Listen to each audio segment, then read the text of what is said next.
कसम आज हमारी नमाजें ऐसी नहीं है। आज मुसलमान क्यों परेशान है, आज मुसलमान क्यों दर दर के धक्के खाता है, आज मुसलमान क्यों दर दर का भिखारी है, आज मुसलमान को क्यों हर जगह से मार पड़ रही है? क्योंकि मुसलमान ये नमाज ही जरिया था अल्लाह से मुलाकात करने का, ये नमाज ही ऐसा वास्ता है जो अल्लाह से मांगने का है, ये नमाज ही ऐसा जरिया है जो अल्लाह से मनवा सकता है। लेकिन आज हम इस नमाज की लज्जत से महरूम हो चुके हैं।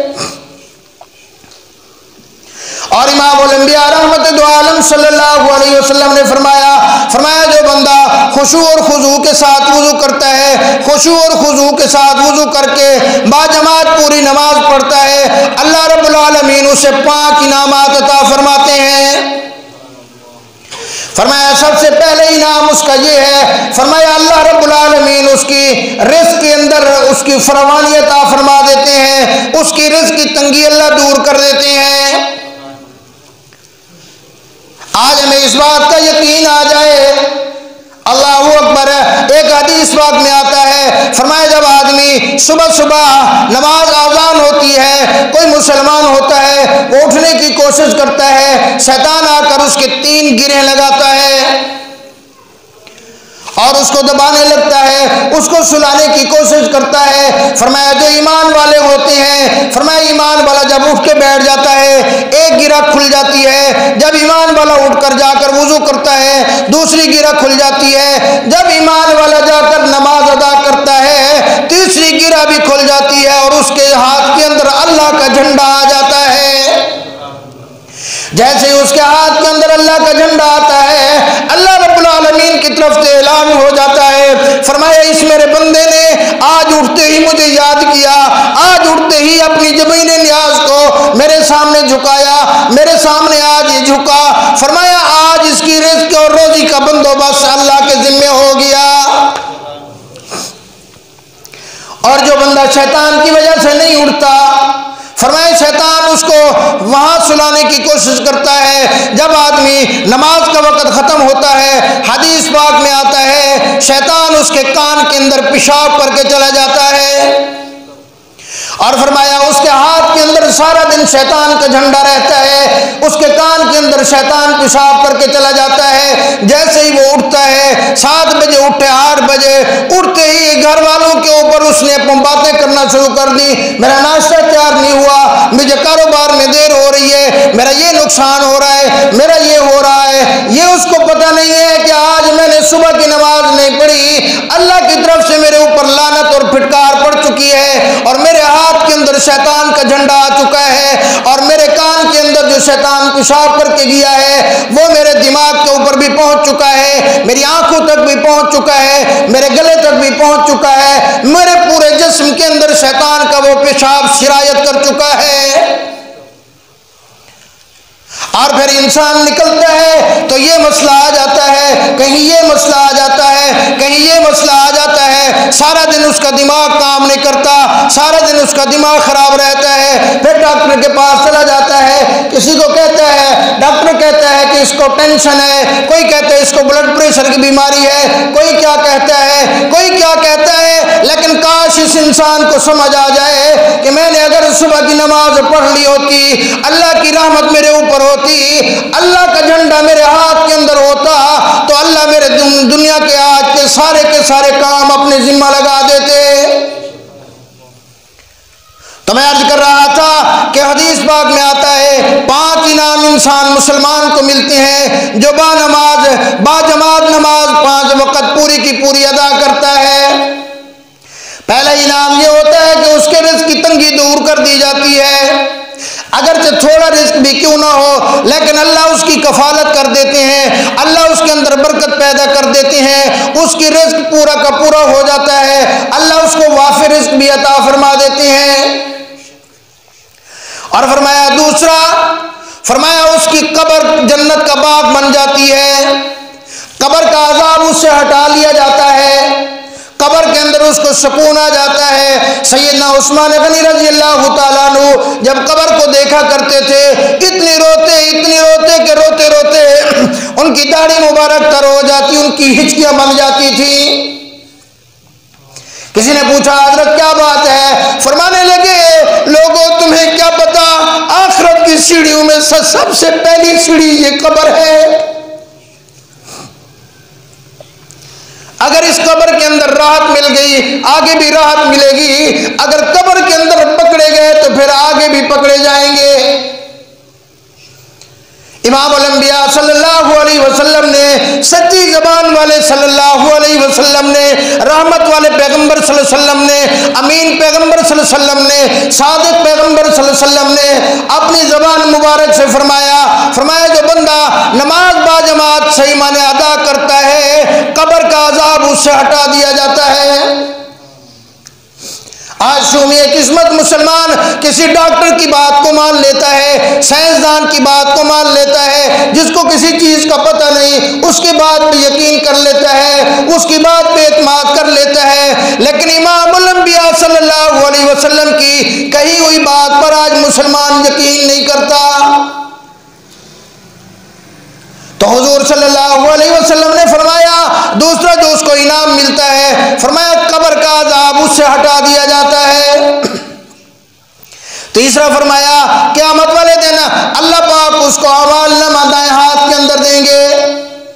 वअम्मा मन ऊतिया किताबहू बियमीनी फसौफ युहासबु हिसाबन यसीरा, फरमाया जिसको उसका नाम अमाल दाएं हाथ में मिल गया, यूं समझ लो कि ये जन्नत का सर्टिफिकेट मिल गया। और फरमाया वो मैदान माशर के अंदर अपने रिश्तेदारों को दिखाते फिरेंगे, अपने बाबा को भी दिखाएगा, अपनी माँ को दिखाएगा, अपने भाइयों को दिखाएगा, घरवाली को दिखाएगा, अपने मामों को दिखाएगा, अपने चाचू को दिखाएगा, अपने कजन को दिखाएगा कि ये देखो मेरा नाम अमाल मुझे सीधे हाथ में मिल गया, ये मेरे नमाज पढ़ने की बरकत की वजह से मुझे अल्लाह ने जन्नत का सर्टिफिकेट अता फरमा दिया। और फरमाया बहुत सारे बदनसीब वहां ऐसे भी होंगे जिनको उनका नाम अमाल बाएं हाथ में दिया जाएगा। और एक हदीस पाक में आता है बात तो ऐसे होंगे जिनको उनका ये गला सीना चीर कर उनको पुश के पीछे से बाएं हाथ के अंदर उनका नाम अमाल दिया जाएगा।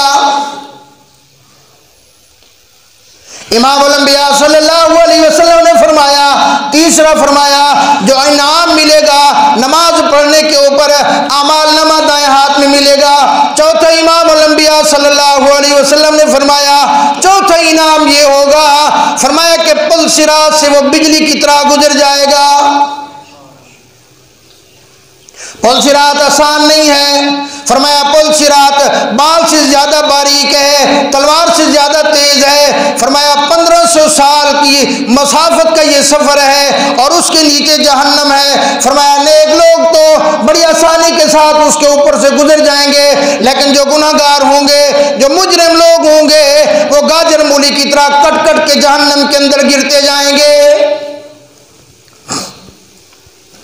पुल सिरात का सफर बड़ा मुश्किल सफर है, लेकिन इमाम अल-अंबिया सल्लल्लाहु अलैहि वसल्लम ने फरमाया चौथा उसको इनाम ये मिलेगा कि वो पुल सिरात से बिजली की तरह से गुजर जाएगा।